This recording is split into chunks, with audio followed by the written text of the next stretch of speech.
I started playing football at 8 years old. Ever since, it's just been a huge part of my life, and I didn't really know what else I would do besides football.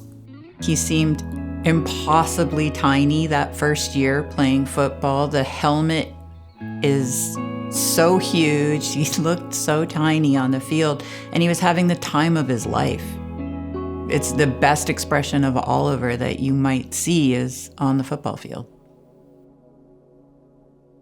As a parent, the very first thing you think when your child says, I have a lump, is that it might be cancer. And then you do everything to talk yourself out of that because that couldn't happen to your family. You just never expect that in your life. You never think that you're gonna get diagnosed with cancer at all.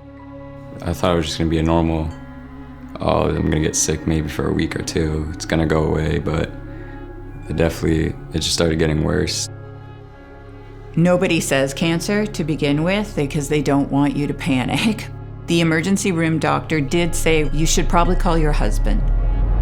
Nobody needs you to call your husband to tell you good news. Before his diagnosis, when Oliver first started getting sick, it was clear that he really wasn't himself. He felt terrible all the time. He could hardly eat. He wasn't smiling anymore. I had like a bump under my arm. I could barely breathe. That's when I really started to notice that this is definitely more serious than just being sick. We learned about IWK the hard way by walking through the door and needing them. And we were definitely grateful for those extras that the IWK was able to provide for us. I didn't have to stay anywhere else. I could stay with Oliver in the hospital. They were relentless trying to offer entertainments, craft boxes, dogs, Lego. And that's really comforting because you're trying to make that hospital room your home for a week or sometimes more. The thought that I had was never that he wouldn't play football again, that we might lose him. You honestly just are every day focused on getting him better and getting him back doing the things that he loves.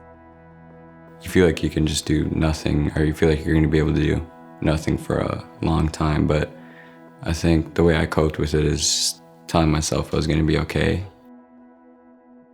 Oliver had an ALC lymphoma diagnosis.